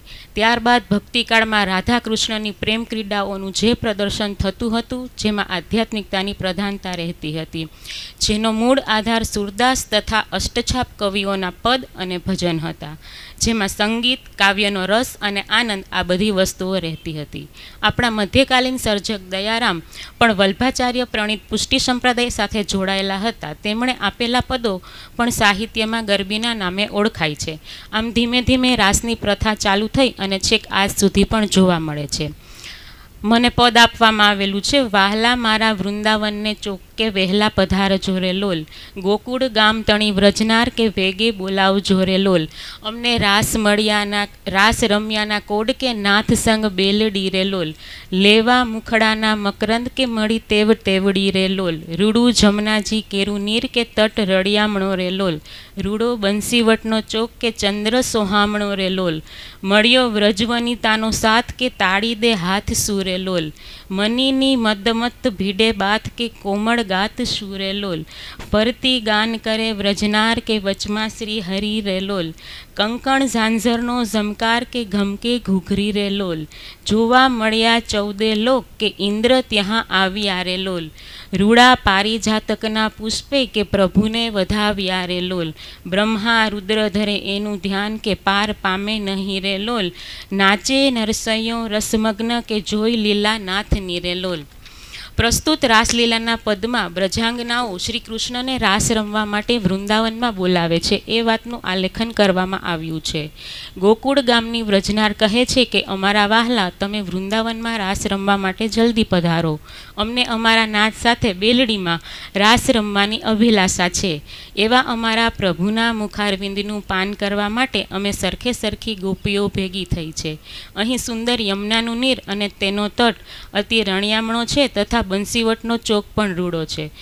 નરસિંહે ચંદ્ર સોહામણો રે લોલ જ્યારે પંક્તિમાં લખ્યું છે ત્યારે તેના 2 અર્થ કરી શકીએ. જેમ કે અભિધાના સ્તરે જોઈએ તો શરદ પૂર્ણિમાની રાત્રિનો ચંદ્ર તો અતિ શોભાયમાન થઈ રહ્યો છે, પરંતુ સાથે સાથે આ કૃષ્ણચંદ્ર તો ચંદ્ર કરતાં પણ વધારે સોહામણો લાગે છે, જેના મુખ કમળનો રસ લેવા બ્રજાંગનાઓ લાલાયિત છે. દરેક ગોપીઓ સાથે મળીને એકબીજાને હાથથી તાળી આપે છે. એવી રીતે મદમત્ત થયેલી માનિનીઓ શ્યામ સુંદરના કોમળ શરીરને આલિંગન આપે છે. દરેક ગોપીઓ રાસ રમતા રમતા ગાન કરી રહી છે અને વચ્ચે કૃષ્ણ બિરાજમાન છે. રાસ રમવાથી દરેક વ્રજનારીઓના કંકણ તથા ઝાંઝરનો ઝમકાર થઈ રહ્યો છે અને ઘૂઘરીઓ ઘમકી રહી છે. આ લીલાને નિહાળવા તથા તેનું રસપાન કરવા માટે 14 લોક તથા સ્વર્ગાધિપતિ ઇન્દ્ર પણ આવ્યા છે. તેમણે સ્વર્ગલોકમાં રહેલા પારિજાતના પુષ્પ વડે પ્રભુના વધામણા કર્યા છે. બ્રહ્મા, શંકર તથા બીજા અન્ય દેવો શ્રી કૃષ્ણનું ધ્યાન કરવા છતાં પણ તેનો પાર પામી શકતા નથી. એ લીલા પરમ ભક્ત નરસૈયો નાચીને રસમગ્ન થઈ જોઈ રહ્યો છે. આમ કહેવાય ને કે આપણને પણ અતિ રસ તરબોળ કરી આપે તેવું આ નરસિંહ મહેતાનું પદ છે. પદનું આસ્વાદન કરતાં આપણી સમક્ષ પણ આ રાસલીલા દ્રશ્યમાન થાય એવું લાગે. કહેવાય છે કે નરસિંહ મહેતાના રાસલીલાના પદો પર મુખ્યત્વે જયદેવના ગીત ગોવિંદનો પ્રભાવ છે, પરંતુ અહીંથી તેનાથી પણ વધારે નરસિંહે પોતે પોતાની ચૈતસિક સ્તરે થયેલી અનુભૂતિનું વર્ણન કર્યું હોય તેવું લાગે છે. નરસિંહે કૃષ્ણ કૃપાથી આ રાસલીલા જોઈ તેનું વર્ણન પદમાં પણ કરે છે કે પુરુષાતન લીન થયું માહરું, સખી રૂપે થયો મધ્ય ગાવા, દેહ દશા ટળી માહે રહ્યો ભળી, દૂતી થઈ માનિનીને મનાવા. આ વાત પરથી તો આપણે ચોક્કસપણે કહી શકીએ કે આ પ્રકારની લીલા એ કોઈ પ્રભાવમાં આવીને નહીં, પરંતુ પોતાની એક અનોખી અનુભૂતિ અને તેને કારણે નિહાળેલી વાતનું વર્ણન છે. તેમની અભિવ્યક્તિની અંદર એકાદું તત્વ તો એવું રહેલું છે કે અમુક સ્તરે પહોંચ્યા પછી જ એ સમજાય છે. ત્યાં સુધી ન તો આપણે તેને સમજી શકીએ, ન તો વર્ણવી શકીએ, કે સૌથી મહત્ત્વની વસ્તુ ન તો અનુભવી શકીએ. હવે આપણે જો નરસિંહ મહેતાના કવિકર્મની વાત કરીએ તો તેમણે આ પદમાં ખૂબ સુંદર પધારજો, બોલાવજો, રળિયામણો, સોહામણો, હાથ શું, ગાત શું, આવ્યા, વધાવ્યા જેવા પ્રાસ મૂક્યા છે.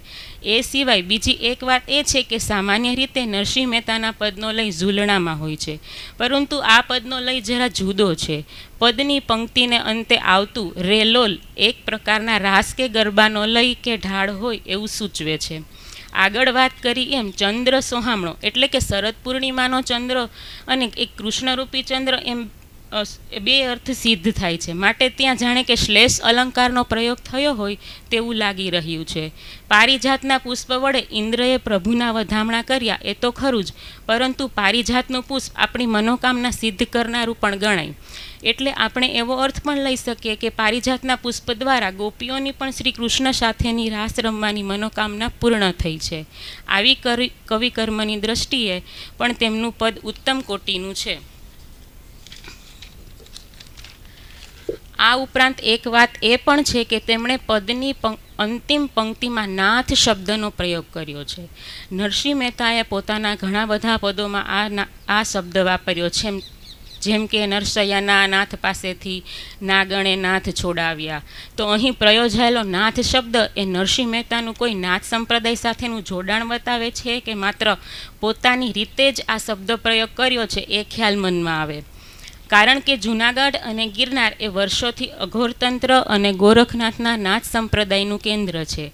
આમ જોઈએ તો નરસિંહ વિશેની જે કિંવદંતીઓ છે તેમાં નાથ સંપ્રદાય વિશેનો કોઈ ઉલ્લેખ આવતો નથી, પરંતુ શક્યતા પૂરેપૂરી છે કે નરસિંહ પોતે દામોદર કુંડ કે ગિરનાર તળેટીમાં જતા એટલે ત્યાં નાથ સંપ્રદાયને માનનારા લોકોના સંપર્કમાં આવ્યા હોય અને તેમની ઉપર કોઈને કોઈ રીતે તેઓની વાત કે તેમનો પ્રભાવ પડ્યો હોય. તો અભ્યાસીઓ અને વિદ્વાનો માટે મારો પ્રશ્ન એ છે કે નરસિંહ મહેતા ક્યારેક આ નાથ સંપ્રદાયના સંપર્કમાં આવ્યા હોય અને તેને કારણે તેમને આ નાથ સંબોધન પ્રાપ્ત થયું હોય એવું બને ખરું? અને આ અભ્યાસ લેખમાં મારું સંપૂર્ણપણે માર્ગદર્શન પૂરું પાડનાર કવિ ઉર્વિશ વસાવડાનો ખૂબ ખૂબ આભાર માનું છું. ધન્યવાદ. ભોજનનો સમય 7:30-8 એમ છે. 7:30 વાગે ભોજન તૈયાર હશે અને ત્યારે આપ ભોજન માટે પહોંચી જશો એવી એક નમ્ર વિનંતી છે. હા, એટલે હજી તો વાર છે, હજી તો કાવો પીવાનો બાકી છે, આવો ભાઈ તરુણભાઈ, એટલે તમે આવી જાઓ, પછી તરુણભાઈ આવશે. મારું નામ અઝીઝ છે, કચ્છથી આવું છું. નરસિંહ મહેતાનું પદ એવા રે અમો એવા રે એવા તમે કહો છો વળી તેવા રે પદ જિજ્ઞાસુઓ શોધી શકશે, એટલે પદ નથી ગાતો, એની વિસ્તૃત જે માહિતી છે એ કહું છું. મધ્યકાલીન પદોની અંદર નરસિંહ અને એના પદો વિશેનું જે અનન્ય સ્થાન છે આ પ્રકીર્ણ પદોમાંથી લીધેલું છે. આપણે ત્યાં એ પ્રસંગ પ્રચલિત છે કે અંત્યજવાસની અંદર હરિકીર્તન કરતી વખતે નાગર જ્ઞાતિએ એમને બહાર કાઢેલા અને એ અર્થમાં આ પદ વિશેની ચર્ચા થયેલી. અધિકૃતતા એની સજ્જતા વિશેના સંશોધનોનો મોટો અવકાશ છે, એટલે એક ફેર વિચાર સાથે કે આ પદ જો નરસિંહનું હોય તો એ અર્થઘટનના અર્થમાં એનો આસ્વાદલક્ષી તમને વાત કરું છું. 5 કડીમાં વિભાજિત આ પદ. પ્રથમ પંક્તિમાં આપણા નરસિંહ સીધું સટ કહી દે છે કે અમે એવા જ છીએ જેવા તમે કહો છો, એટલે લોકોને મન નરસિંહ જેવા છે તેવા હોવાનો નરસિંહ અહીં ખુલ્લા દિલે સ્વીકાર કરી લે છે. અને આવું કહેવા પાછળ નરસિંહની ભાવના આ મુજબની હોઈ શકે. એક કે તે જાણે છે કે લોકો જેવા પોતાને કહે છે એથી અધિક પ્રભુ મને કેવા છે એ બાબત એમને વધારે મહત્વની લાગે છે. બીજી વાત, લોકો કહે છે તેથી પોતે એવા છે એવા મતથી નરસિંહને કોઈ નિસ્બત નથી એવી દ્રઢતા છે. ત્રીજી વાત, અહીં એવા શબ્દનો 3 વખતનું પુનરાવર્તન એ દર્શાવે છે કે લોકોને મન તો આપણે જેવા બાહ્ય દેખાઈએ છીએ તેવા સ્થાપિત થતા હોઈએ છીએ, પણ નરસિંહને આવી કોઈ લોકેશણા છે જ નહીં. જે ભાવ એના પછીની પંક્તિમાં બેવડાય છે કે નરસિંહ સામે પક્ષે વાત ન કરતા સ્વયં કેવા છે તે વાત મૂકી દે છે. અને આમ જોતાં નરસિંહ પોતાને વિશે વાત બહુ ઓછી કરેલી માલુમ પડે છે, પણ લોકોએ બાંધેલી ધારણા અને માન્યતા વિશે જે કંઈ વાતો ફેલાઈ છે એનો નરસિંહને કોઈ ફરક પડતો નથી. અમેના સર્વનામથી નરસિંહ પોતાની પ્રભુ પામ્યાની ભવ્ય ભાવનાને જાણે વ્યક્ત કરતા હોય એવું લાગે, એટલે અહીંયા અમેના સંબોધન કરે છે. અને નરસિંહની આ અનુભૂતિનો રણકો બીજી પંક્તિમાં પહોંચે છે કે તમે જો અમને ભક્તિ કરવા નહીં આપો તો કંઈ જ વાંધો નથી, અમે દામોદરની સેવા કરી લેશું. અહીં પણ નરસિંહને મન ભક્તિ અને દામોદરની સેવા વિશે આપણને સ્પષ્ટતા આપે છે, જેના ઉપર કેટલીક વાતો પર પ્રકાશ પાડી શકે. જેમાં એક કે નરસિંહની જે ભક્તિ છે એ ભક્તિની સમજણ અને સ્વરૂપ જુદું છે, અને એટલે જ લોકો જેને ભક્તિ કહે છે એ ભક્તિ તો નરસિંહની દ્રષ્ટિએ ખરી ભક્તિ છે એવું આપણે કહી શકીએ નહીં, કારણ કે નરસિંહની ખરી ભક્તિ જુદી છે. એટલે એને તમે ભ્રષ્ટ ગણશો તો કાંઈ વાંધો નથી, અમે દામોદરની સેવા કરી લઈશું. એટલે નરસિંહને મન કદાચ દામોદરની સેવા એ સાચી ભક્તિ હશે. નરસિંહની દ્રષ્ટિએ દામોદરની સેવામાં જ ભક્તિની અનન્યતા જોડાયેલી હશે, એટલે નરસિંહ એમાં કોઈ ભેદ નથી મળતો. ચોથી વાત, અહીં નરસિંહે દામોદરની સેવા અને ભક્તિએ પદ વાપરીને આપણને લૌકિક અર્થમાં અને અલૌકિક અર્થમાં ભક્તિની ઝીણવટ માટેની જે પરીક્ષણ અને વિચારણા કરવાની પણ અહીં છૂટ આપી છે કે ભક્તિ વિશે અર્થઘટન કયો કરવો.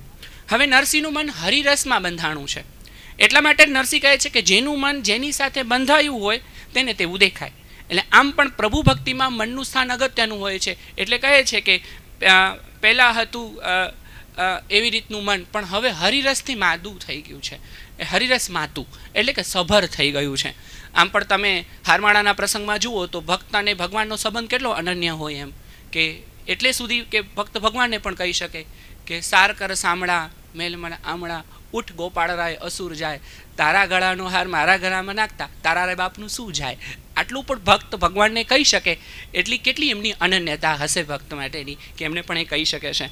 તો હરિરસથી એટલું સભર થયું છે કે એમની ભગવત ભક્તિ તળિયે ચોટેલી છે, એટલે હવે એને જુદી પાડી શકાતી નથી. એટલે તમે ભલે જે કહેતા હો, પણ મારા જીવનની આવી દશા છે, એટલે હવે તો હું ઘેર ઘેર જઈને આ ભક્તિ કહેવા માટે ઉત્કંઠા છે. એટલે વાત કરે છે અને નરસિંહની આ ભાવાવસ્થા દર્શાવે છે.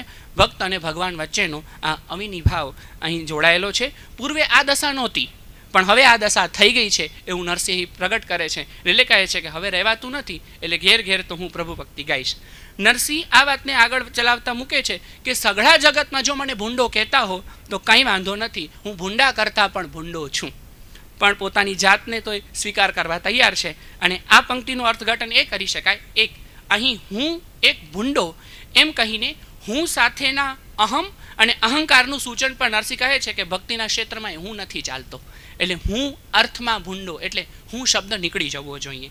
નરસિંહ ભૂંડા છે એવો લોકોના મતને તો તે સ્વીકારે જ છે, પણ પોતે એનાથી અતિ ભૂંડા પણ હોઈ શકે તો પણ એમને કશો વાંધો નથી એવી સ્પષ્ટતા પણ નરસિંહ આપે છે. કારણ કે નરસિંહ ઓળખે છે કે મારો જગદીશ મને કેવી ઓળખાણ રાખે છે અને હું એના મનમાં ભૂંડો નથી. કારણ કે નરસિંહનો સ્નેહભાવ કૃષ્ણ પ્રત્યે છે. પછીની પંક્તિમાં નરસિંહ ધર્મ અને કર્મની બંનેની વાતને છેડે છે કે સાચો ધર્મ અને કર્મ નરસિંહ બરાબર જાણે છે. એટલે ધર્મ અને કર્મની સામાજિક વિભાવનાને નરસિંહ જે રીતે જુએ છે એ રીતે લોકો જોતા નથી. એટલે લોકો કહે છે કે ન જાણો ધર્મ અને કર્મ, તો નરસિંહ કહે છે કંઈ વાંધો નહીં. અને આ રીતે કહેવાય નરસિંહ આગળ વાત ચલાવતા કહે છે કે નરસિંહ જ ધર્મ અને કર્મ નહીં જાણતો હોય તો મને એનાથી વાંધો નથી. અને આમ જોવા જાઓ તો નરસિંહ પોતાની બેફિકરાઈ પણ બતાવે છે કે ભલે નથી જાણતા તો કાંઈ વાંધો નહીં. ખરેખર નરસિંહથી અધિક ધર્મ અને કર્મને કોણ જાણતો હશે? એ જ ખરા અર્થમાં જાણતા હોય, પણ લોકોને સમજાવવાનો નાદમાં એ પડ્યા નથી. એટલે નરસિંહ કહે છે કે ઠાલા પ્રયત્નો નીવડશે, એટલે નરસિંહ ભાંજગણમાં પડતા નથી.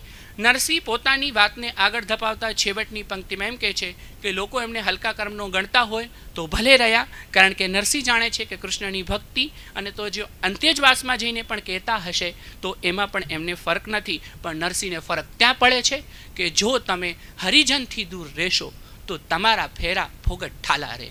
અહીં નરસિંહ માર્મિક કટાક્ષ કરે છે અને આપણને કહે છે કે આ બાબત મને નથી ગમતી. હરિજન એટલે હરિના બનેલા લોકો. આ અર્થમાં નરસિંહે કેટલો વ્યાપક અર્થ આપણને કર્યો હશે. મધ્યકાલીન સાહિત્યમાં નરસિંહ અંત્યજવાસમાં હરિકીર્તન કર્યાના પ્રસંગને ઘણા અભ્યાસુઓ તથ્યમૂલક માનતા નથી. આ અંગેની જેટલી અધિકૃતતા, સજ્જતા અને માન્યતા છે તે બધી સંશોધનાત્મક છે, એટલે આપણે એમાં ઊંડા જતા નથી. પણ એટલું નિશ્ચિત છે કે નરસિંહ જેવી વ્યક્તિ ક્યારે પણ આવા ભેદમાં માનતી નહીં હોય. બીજી એક વાત, નરસિંહે આ પદરચના કરી છે કે આ અંગેની વાત પણ સંશોધન માંગી લે છે. સંશોધકોએ જુદા જુદા સંદર્ભમાં આના વિશેની સંશોધનો કરેલા છે. કેકા શાસ્ત્રી લઈને ઉમાશંકર અને ગુરુજન દર્શનાબેન ધોળકિયા જેવા આ વિશે અભ્યાસો કરેલા જ છે. અધિકૃતતાને એ વધારે સમજાવી શકે તેમ છે, પણ નરસિંહે આ પદ રચ્યો નહીં જ હોય એવો પણ એક તથ્ય આપણે આપી શકતા નથી. અને આ જો પદ નરસિંહનું હોય એવી ફેર વિચારણા સાથે આની મેં આસ્વાદ કરેલો છે. સંદર્ભ ગ્રંથોમાં નરસિંહ ચરિત્ર વિમર્શ દર્શનાબેન ધોળકિયા, નરસિંહથી નાનાલાલ નિરંજન ભગત, ગુજરાતી સાહિત્ય ઇતિહાસ ખંડ ભાગ 2 અને શબ્દવેદ ઉર્વીસ વસાવડાના એમાંથી મેં લઈ દીધેલો છે પદ અને એનો આસ્વાદ કરાવ્યો છે. અસ્તુ. હવે પછી તરુણભાઈ વાત કરવાના છે. એ તરુણભાઈ પ્રોફેસર તો છે જ, પણ સાથે સાથે ભાગવત સપ્તાહ પણ વાંચે છે. એટલે ભાગવત સપ્તાહનું પારાયણ અને પેપરનું પ્રેઝન્ટેશન વચ્ચેનો ફરક એ બરાબર સમજે છે એવી સમજ સાથે હું તરુણભાઈને વિનંતી કરું. સૌ ગુરુજનો અને સૌ મિત્રો, મારે આજે જે વાત કરવી છે એ નરસિંહનું પ્રસિદ્ધ પદ અખિલ બ્રહ્માંડમાં એક તું શ્રી હરિ જૂજવે રૂપ અનંત ભાસે. દેહમાં દેવતું, તેજમાં તત્વતું, શૂન્યમાં શબ્દ થઈ વેદવાસે. અખિલ બ્રહ્માંડમાં એક તું શ્રી હરિ જૂજવે રૂપ અનંત ભાસે. આવા એક તત્વજ્ઞાન ભેરા પદની વાત અહીંયા તમારી સમક્ષ કરવી છે.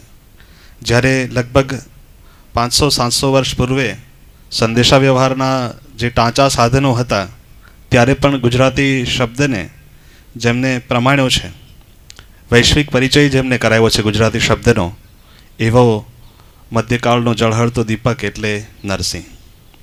સાચો વૈષ્ણવજન નરસિંહ લોક પરંપરામાં સંતો અને ભક્તો, ગૃહિણી, માતા સૌના કંઠે નરસિંહના શબ્દને સચવાયો છે.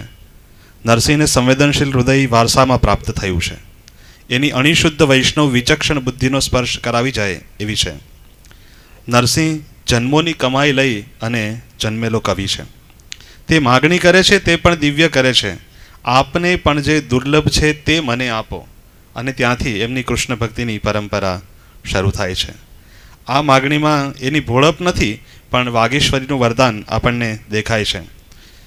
એક રાસ પ્રસંગે બનતી તન્મયતા છે એ તત્પરતાથી ગિરિશૃંગ પર બેઠેલો પ્રચંડ પ્રજ્ઞાધારી નરસિંહ આ કવિતામાં પ્રગટી ઉઠે છે. નરસિંહ સમન્વયનો કવિ છે. એનું તત્વજ્ઞાન વિશુદ્ધ ભક્તિમાં પરિણમ્યું છે. શંકરમત અને વૈષ્ણવમત બંનેને વળોટી અને એ એમ કહે છે, ચિત્ત ચૈતન્ય આનંદ તદ્રૂપ છે, બ્રહ્મ લટકા કરે બ્રહ્મ પાસે.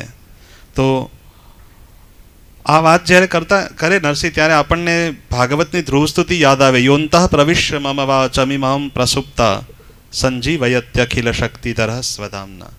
અંદર આવીને વાણી જે પ્રગટી ઉઠે છે એ નરસિંહની આદિવાણી કઈ પ્રગટી છે? જુજવે રૂપ અનંત ભાસે. આ વાતને લઈને આખી વાત પ્રગટી છે. તમામ પ્રકૃતિના તત્વોને, સમગ્ર વિશ્વને જેમને ઘડ્યું છે એ ઘડનારને શબ્દમાં રમાડવાની વાત નરસિંહ કરે છે. એટલે પંચતત્વનો પ્રયોગ કરે છે, પ્રકૃતિનો પ્રયોગ કરે છે, અને સમગ્ર પ્રકૃતિમાં વ્યાપ્ત એવા એક તત્વનો પણ પ્રયોગ નરસિંહ આ રીતે કરે છે. ગીતાકાર જેને કહે છે વિમૂઢા નાનું પશ્યંતી, એ વાતને અને ઉપનિષદકારોની વાત, યસ્મિન સર્વાણી ભૂતાત્મ્ય આત્મ દ્વિજાનત તત્ર કો મોહ કહ શોક એકત્વમ અનુપશ્યતે. શોક અને મોહને વળોટી અને આ પ્રેમરસ પાનારો કવિ છે. નરસિંહના જન્મ પહેલાં આમ તો 250-300 વર્ષ પહેલાં ગુજરાતી ભાષા સાહિત્યમાં પગરણ થઈ ચૂકી હતી. લોકધારામાં સૌ પ્રવાહોમાં રાસ, ફાગુ વગેરે બધા સ્વરૂપો રચાતા હતા. સૌરાષ્ટ્ર વિસ્તારની વસ્તીઓમાં ગોહિલવાડમાં વણાર, મોભ, પંચોળી, કામળિયા જેવા આયરો વસતા હતા, અને કારડિયા અને રજપૂત જેવી કોમ પણ વસતી હતી. ત્યારે પ્રજાના લોક સંસ્કારોમાં જેને રાસ, ગરબી, ધોળ, ફાગ જેવા અનેક મહત્વના કાવ્ય પ્રકારો જેમણે કામ કર્યું છે. પણ નરસિંહના આગમન પછી જે ફેરફાર થયો તે એની જ્ઞાનવાણીનું ભક્તિમાં રૂપાંતર થયું તે છે. પુરુષ સૂક્તની વાત છે કે સર્વ મનુષ્ય સમાન કેવી રીતે હોઈ શકે, ચારેય વર્ણ ચતુર્વયા મયી સૃષ્ટિ, એવું ભગવદ્ ગીતાકાર કહે છે. પણ બ્રાહ્મણોસ્ય મુખમાસિત બાહુ રાજન્ય કૃત ઉરુ તદસ્ય દ્વૈષ પદભ્યામ ગુશુદ્રો અજાયત. આ મુખનો ભાગ છે બ્રાહ્મણ છે, હાથનો ભાગ છે ક્ષત્રિયનો ભાગ છે, પેટનો ભાગ છે એ વૈશ્ય છે, અને પગનો ભાગ છે એ શુદ્ર છે.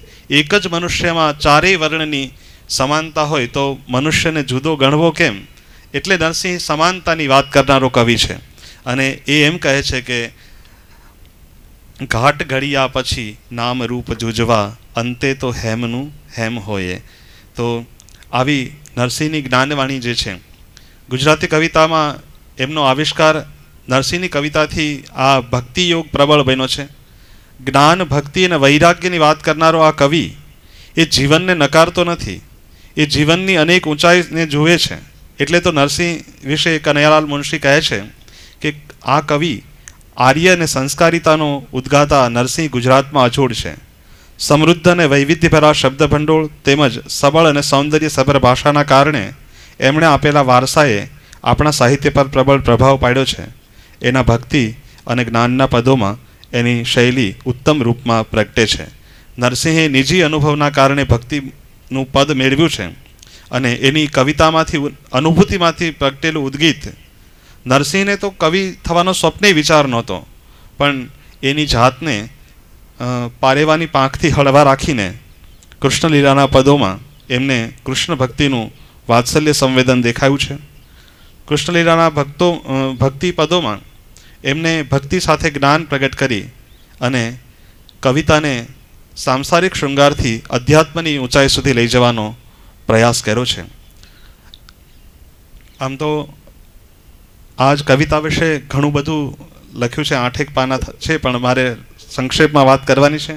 એટલે અંતમાં હું એટલું જ કહીશ કે નરસિંહે એમને આ જે અખિલ બ્રહ્માંડમાં એક તું શ્રીહરિ જે કાવ્યમાં પ્રેમ અને ભક્તિનો મહિમા ગાયો છે, પ્રીત કરું પ્રેમથી પ્રગટ થાશે, એમાં તત્વદર્શી વિચાર છે. અને પ્રથમ પંક્તિમાં જીવ શિવની એકતાનું આલેખન કરી ઈશાવાસ્ય ઉપનિષદની ભાવનાથી નરસિંહને આ ઉદ્ગાર મળ્યો હોય એવું લાગે છે. અંતે આગળ જતાં એ પ્રતિકાત્મક વાત કરતાં કહે છે કે વેદ તો એમ વદે શ્રુતિ સ્મૃતિ શાખ દે, કનક કુંડળ વિષય ભેદનોએ, કાટ ઘડિયા પછી નામ રૂપ જુજવા, અંતે તો હેમનું હેમ હોય. આવું સૂત્રાત્મક વાણીથી આપણા ચિત્તને આકર્ષી લે, કહેવતને સૂત્ર રૂપે બનાવી અને એમની કાવ્ય પંક્તિઓ વહી છે. આ નરસિંહની કહેવાની અદ્વિતીય છટા છે. એનું લાઘવ પણ ધ્યાનાકર્ષક છે. એની કવિતા શ્લોકની ઊંચાઈએ બેસી શકે એટલી મૌલિક છે. શંકરાચાર્યના અદ્વૈતવાદના નિર્વાણ ષટકમને પણ આપણે અહીંયા યાદ કરી શકીએ એ પ્રકારની એમની આ કવિતા છે. કબીરનો પૈગંબરી અવાજ એમમાં ઘૂંટાયો છે અને ગિરનારનો ગેબી અવાજ પણ નરસિંહની કવિતામાં ઘૂંટાયો છે. અદ્વૈત રહી એકત્વની વાત કરનારો આ કવિ ગહન અને ગંભીર વાતને બહુ સહજતાથી આપણી સમક્ષ મૂકે છે. જાગ્રત, સ્વપ્ન અને સુષુપ્તિની વાત કરતાં તે કહે છે કે જે જિજ્ઞાસુ જે એ જાગી જાય છે, અને જે જાગી જાય છે એના માટે જગત રહેતું નથી. જાગીને જોવું તો જગત દિશે નહીં, ઊંઘમાં અટપટા ભોગ ભાસે. અને એ જ કવિ પાછો નિરાકાર બ્રહ્મને સાકાર કરી સાકારને નિરાકાર રૂપમાં પરિણિત કરે. તારી કેમ પૂજા કરું શ્રી કૃષ્ણ કરુણાનિધિ, સ્થાવર જંગમ વિશ્વવ્યાપી રહ્યો, કંડીએ કેમ સમાયો. આમ અતિશયોક્તિ અલંકાર દ્વારા એ આખી વાત કરે છે. અને મૂર્તિ પૂજાની વાત કરતાં પણ એ એના તત્વજ્ઞાનની લબ્ધિ પ્રગટાવી અને એક ઉચ્ચ પ્રકારના કવિને સાજે એ પ્રકારની વાત કરે છે. આમ આ નરસિંહની કવિતા જાણે નરસૈયો જેણે કૃષ્ણ રસ ચાખ્યો, પુનરપી માતને ગર્ભ નાવે. અંતે ફળકથન કહી અને આ નરસિંહની પ્રાસાદિક વાણીથી આજે મને અહીંયા જે આપ સમક્ષ રજૂ કરવાનો મોકો મળ્યો એ માટે ગિરનાર, રૂપાયતન અને સાહિત્ય અકાદમી સૌનો આભાર. ધન્યવાદ. જોતા એવું લાગે છે કે એમની કથા સારી રીતે વ્યવસ્થિત ચાલતી હશે. આમ તો એમણે ઘણી વખત નિમંત્રણ પણ આપ્યું છે કે તમે આવો કથામાં, પણ સારું કર્યું છે સાહેબ તમે. અને કાવો પીધા પછી એપિટાઇઝર તરીકે આમ પહેલાં અને પછી ભોજન, એટલે એની વચ્ચે પણ થોડીક જગારીએ એટલો સમય આપણે રાખવો છે. અને એટલા માટે મને એવું લાગે છે કે આજે 3 મિત્રો છે એ 3 મિત્રોને સાંભળી લઈએ. હવે બીજા કોઈ સંશોધકો નહીં આવે એમ અનુરોધ કરું છું. અને આ 3 મિત્રોને આપણે 5-5 મિનિટ સાંભળી લઈએ અને પછી આ બેઠકની આપણે પૂર્ણાહુતિ કરીશું. આવો મિત્રમાંથી એક કોઈ પણ આવી જાઓ, નામ બોલજો ક્યાંથી, અને પછી બની શકે એટલું સંક્ષિપ્તમાં વાત કરજો. કૌશિક પંડ્યા, પડધરી સરકારી કોલેજમાં અધ્યાપક તરીકે. મને નરસિંહ મહેતાનું જે પદ વિમર્શ માટે આપવામાં આવ્યું હતું એ ખૂબ જાણીતું છે. ધ્યાન ધર હરિ તણું અલ્પમતી આળસુ, જેણે કરી જન્મમાં દુઃખ જાય. આ પદની ઉપર રાગ નિર્દેશ આપેલો છે, કેદારો રાગ. ઝૂલણા છંદમાં આ ગવાય છે. જાની સાહેબે જે વાત કરી એ પ્રમાણે નરસિંહ મહેતાના જે પદો મળે છે એમાં અભિવ્યક્તિની જે તરાહ છે એ 3 પ્રકારની છે. ભજન પરંપરાની, લોકગીત પરંપરાની અને પદ પરંપરાની, મધ્યકાલીન પદ પરંપરાની. નરસિંહ મહેતાના તત્વદર્શનના જે પદો છે અને ભક્તિ બોધના જે પદો છે એ મોટે ભાગે આ રીતે પદ પરંપરામાં મળે છે. તો આ ઝૂલણા છંદમાં રજૂ થયેલું આ પદ એ ભક્તિબોધનું પદ છે. ઝૂલણા છંદમાં ઉપર રાગ નિર્દેશ છે. મધ્યકાલીન જે મુદ્રિત થયેલી રચના છે એમાં ઉપર આ પ્રકારનો કેદારો રાગ એ નિર્દેશ મળે છે. અહીંયા બોધ આપ્યો છે, ભક્તિનો બોધ આપ્યો છે, પરંતુ નરસિંહના હાથે અને નરસિંહની પ્રતિભા, નરસિંહના નામે બોધ અપાયેલો છે. એટલે એમાં સર્જક સૌંદર્ય રજૂ થયેલું છે. ઝૂલણાનો જે લય હિલ્લોળ છે એ નરસિંહનો મોટાભાગનો એક મહત્ત્વનો વિશેષ છે એનો. ઝૂલણા બંધ નરસિંહ મહેતાને ઘણી બધી ભાવ પરિસ્થિતિની અભિવ્યક્તિ માટે મદદરૂપ થયો છે. નરસિંહની સ્વાનુભૂતિ અને સહૃદયતા આ પદની અંદર ભળેલી છે, એટલે માટે આ પદ આપણને વધારે સ્પર્શે છે. અહીંયા જે નરસિંહ મહેતાના આ પદની અંદર જે સંબોધન આવ્યા છે એમાં આળસુ, મૂઢ આવા સંબોધનો આવ્યા છે. પરંતુ આ કોઈ ઉપેક્ષા નથી, આ કોઈ ઉપેક્ષા નહીં પણ નિસ્બત છે. સમાજને આળસુ કીધો, મૂઢ કીધો, પણ ત્યાં કવિની સર્જકની નિસ્બત દેખાય છે. સામાજિક નિસ્બતનું આ પદ છે. વ્યક્તિગત સાધનામાં સર્જક રમમાણ છે, પરંતુ સામાજિક નિસ્બત પણ એણે જાળવી છે. ધ્યાન દર હરિતણું અલ્પમતી આળસુ, જેણે કરી જન્મના દુઃખ જાય, અવર ધંધો કરે અર્થ કંઈ નવસરે, માયા દેખાડીને મૃત્યુ વહાય. ભક્તિથી વિમુખ જીવોને નરસિંહ અહીંયા અલ્પમતી એમ કીધો છે. ત્યાર પછી આગળનો જે વિમર્શ છે એ હું ટૂંકાવું છું. સકલ કલ્યાણ શ્રી કૃષ્ણના ચરણમાં, શરણ આવે સુખ પાર નોએ, અવર વેપાલ તું મેલ મિથ્યા કરી, કૃષ્ણનું નામ તું રાખ મોએ. કૃષ્ણના ચરણમાં સકલ કલ્યાણ છે અને એના શરણમાં જવાથી અત્યંત સુખ પ્રાપ્ત થાય છે, સુખનો પાર નથી રહેતો.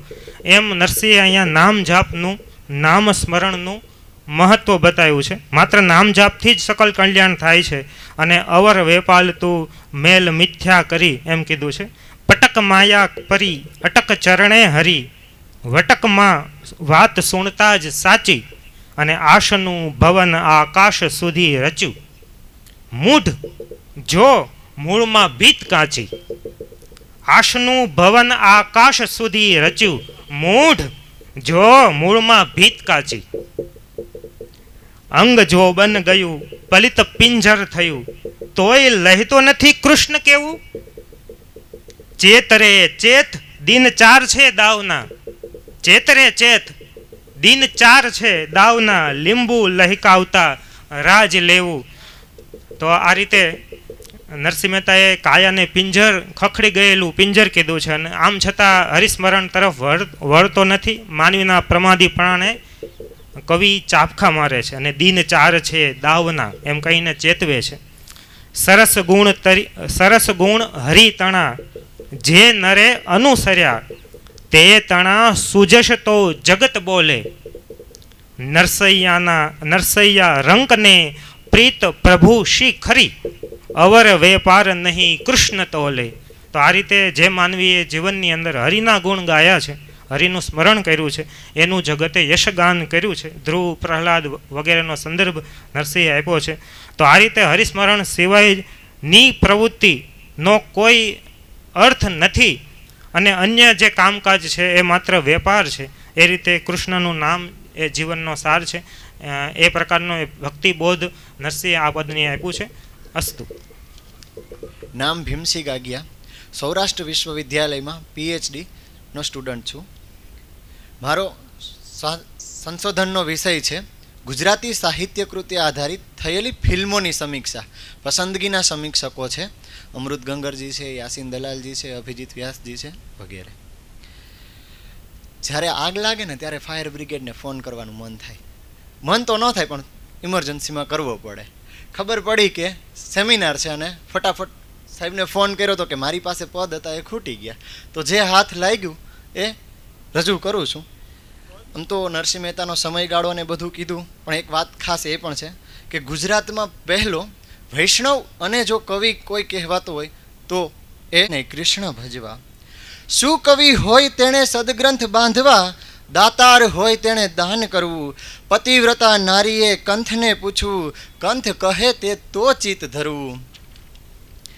આપણે આપણા ધર્મ સંભાળવા કર્મનો મર્મ લેવો વિચારી, નરસિંહના સ્વામી સ્નેહથી સમરતા ફરી નય અવતરે નર ને નારી. નરે ને નારી, રાત રહે જાહરે પાછલી ખટ ઘડી, સાધુ પુરુષને સુઈ ન રહેવું.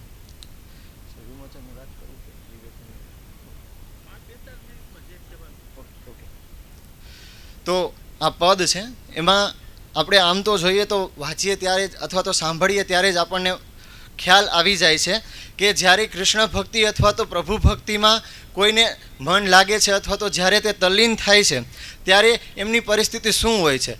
અત્યારે જ્યારે આપણે સામાન્ય મનુષ્યની પરિસ્થિતિ છે એ કામમાં સંડોયેલા હોય, સતત વ્યસ્ત રહેતા હોય, ત્યારે જ્યારે કોઈ સાધુ પુરુષ છે, પહેલી જ પંક્તિમાં કીધું છે કે રાત રહે જાહરે પાછલી ઘટ ઘડી, એટલે કે પાછલી ઘટ ઘડી, કદાચ મને એવું લાગે છે કે પાછલી ઘટ ઘડી એટલે મરહકું. મરહકું એટલે કે જેને ઋગ્વેદમાં પણ બ્રહ્મ મુહૂર્ત કીધું છે કે બ્રહ્મ મુહૂર્તનો સમય છે, જેને જ્ઞાન માર્ગ માટે યોગ્ય સમય માનવામાં આવે છે. એ સમયમાં જે તપસ્વી છે, જે સાધુ છે, એને સૂઈ ન રહેવું ને નિંદ્રાને પર હરી સમરવા શ્રી હરિ, ભગવાનનું સ્મરણ કરવા માટે નિંદ્રાને ત્યાગ કરી અને એકતું શ્રી હરિની ધૂનમાં મગ્ન થવું. જોગિયા હોય તેને જોગ સંભાળવા, ભોગિયા હોય તેને ભોગ તજવા. જે જોગીઓ છે એમને પોતાનો જોગ સંભાળવો, પોતાની ભક્તિ સંભાળવી. અને અત્યારે જો આપણે સામાન્ય રીતે યુવા વર્ગને જોઈએ તો અથવા તો કોઈ પણને જે લોકો છે એ ભોગવિલાસમાં પોતાની જિંદગી બરબાદ કરતા હોય છે અને વ્યસ્ત કરતા હોય છે, ત્યારે નરસિંહ મધ્યકાળમાં એમને આધુનિક સમયનો ઠપકો આપતા કહે છે કે ભોગિયા હોય તેણે ભોગ તજવા ને વેદ્યા હોય તેણે વેદ વિચારવા. હવે વેદ જેટલું તો જ્ઞાન મારી પાસે નથી, અહીંયા બધા બેઠેલા મહાનુભાવો છે એમની પાસે હશે, આશા રાખીએ છીએ કે એમની પાસેથી એ જ્ઞાન અમને પણ મળે. શું કવિ હોય તેને સદગ્રંથ બાંધવા, દાતાર હોય તેને દાન કરવું. જો દાતારીની વાત આવે ને તો દાતારી વસ્તુ છે ને એ કોઈ યુનિવર્સિટીમાં કે કોઈ વિશ્વવિદ્યાલયોમાં કે જઈને શીખવા નથી મળતી, એ અંદરથી લોહીમાં ઉગે છે અને એ સંસ્કારમાં મળે છે. બરાબર. પતિવ્રતા નારીએ કંથને પૂછવું, કંથ કહે તે તો ચિત્ત ધરવું. ઈશ્વરના ચિત્ત ધરવામાં પણ પતિની પરમિશન લેવાનું, પતિની આજ્ઞા લેવાનું નરસિંહ મધ્યકાળમાં સ્ત્રીને જણાવે છે. આપણે આપણા ધર્મ સંભાળવા, કર્મનો મર્મ લેવો વિચારી. આપણે જે અત્યારે કર્મ કરીએ છીએ અને આપણો જે ધર્મ છે, એક પંક્તિ છે, એક વાક્ય છે કે તમે તમારો ધર્મ સંભાળો, તમારો ધર્મ તમારું બધું સંભાળી લેશે, તમારા કર્મો પણ તમારો ધર્મ સંભાળી લેશે. નરસૈના સ્વામીને સ્નેહથી સમરતા, ફરી નવ અવતરે નરને નારી. નરસૈના સ્વામી ભગવાન શ્રી કૃષ્ણ એનું સ્મરણ કરીએ એટલે કે જે લખ 84ના ફેરા છે, 84 લાખ યોનિ અવતારો છે આપણા, જે એમાં નર અને નારીના રૂપમાંથી આપણને મુક્તિ મળે. સર્વે વિદ્વજનોને મારા વંદન. મારું નામ હડિયલ દિનેશ છે અને હું સૌરાષ્ટ્ર યુનિવર્સિટી રાજકોટમાં ગુજરાતી ભાષા સાહિત્ય ભવનમાં PhD કરું છું અને મારો વિષય છે બિપિન આસર, વિવેચક, સંશોધક અને સંપાદક. આજે મને જે પદ છે એનું હું આસ્વાદ કરીશ. એ પદ છે ભૂલમાં ભક્તિ ભૂધરતણી.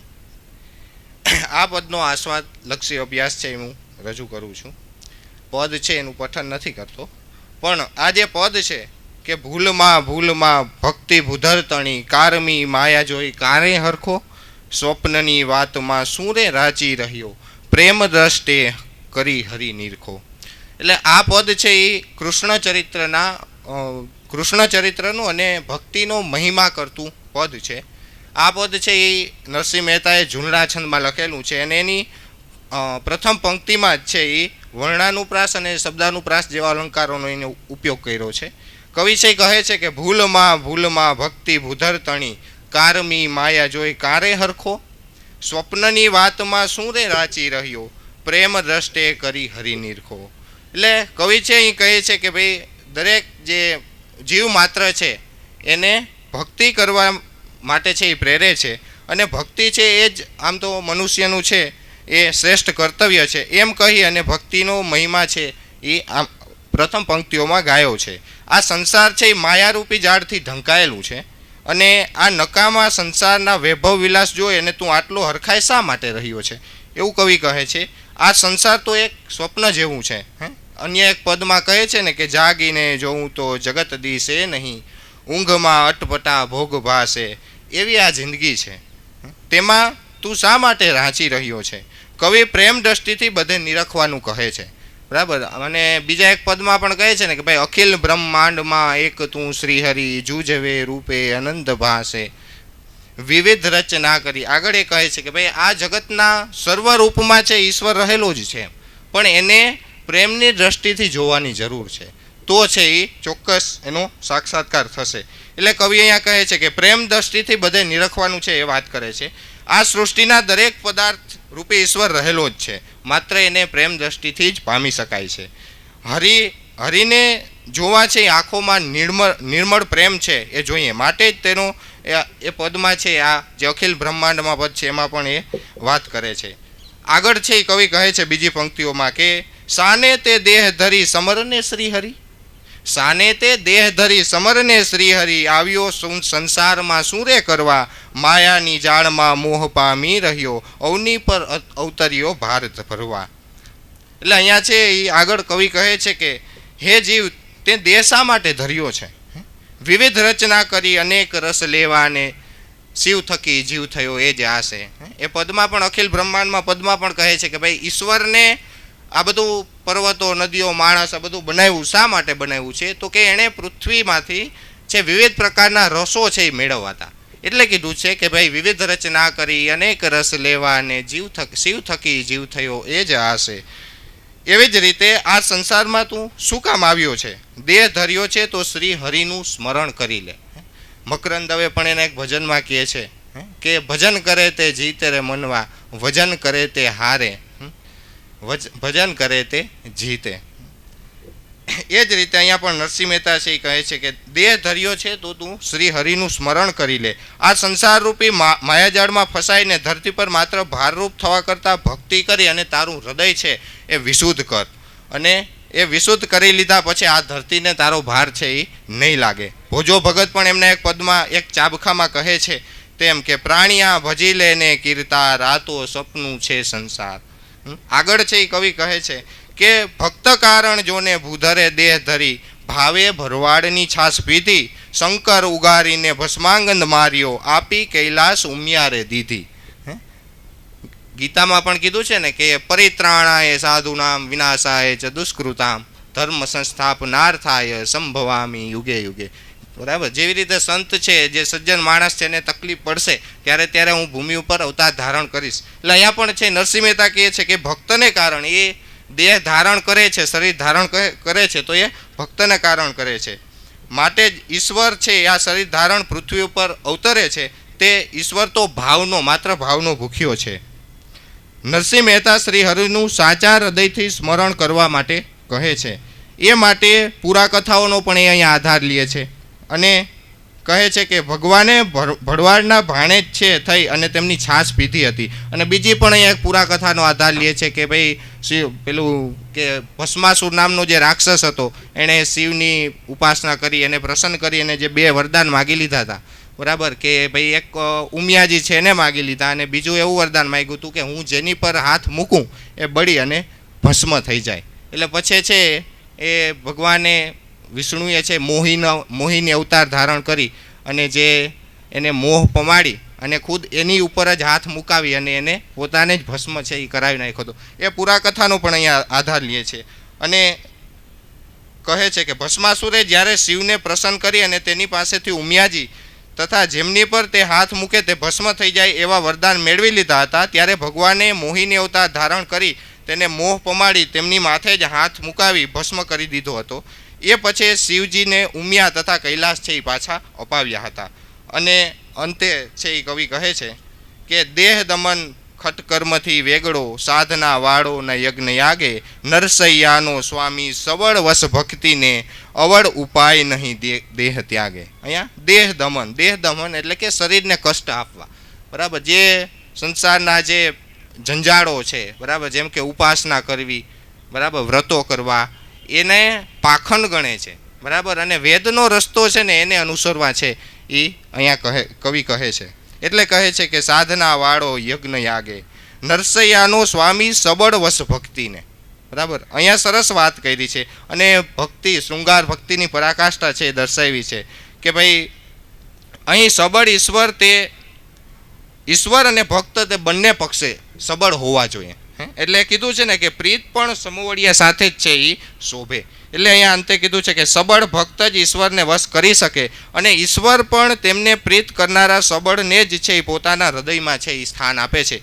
આમ આ પદમાં શ્રી કૃષ્ણની ભક્તિ ન ભૂલવા, સ્વપ્ન જેવા સંસારમાં શ્રી કૃષ્ણને સમરવા, પ્રેમ દ્રષ્ટ દાખવવા અને હરિસ્મરણ કરવા, માયાજાળથી મુક્તિ. અને અહીંયા સરસ એક વાત કરે છે, ભક્તિ કરવાની રીત પણ છે એ પંક્તિઓમાં છે એ કહે છે કે ભાઈ નિર્ભીક થઈને ભક્તિ કરવાની છે. એમ ભક્તિ તો કરવાની છે પણ કોઈ પણ જાતનો ભય રાખ્યા વગર કે ભાઈ લોકો શું કહેશે, શું વિચારશે, બરાબર, લોક લજ્જા કે લોક શર્મથી છે એ ડર્યા વગર નિર્ભીક થઈ અને ભક્તિ કરવાનું કહે છે વગેરે જેવું સૂચન કરતું આ જ્ઞાન ભક્તિ અને વૈરાગ્યનું આ પદ છે એ નરસિંહ મહેતાનું શ્રેષ્ઠ પદ છે એ ગણાવી શકાય.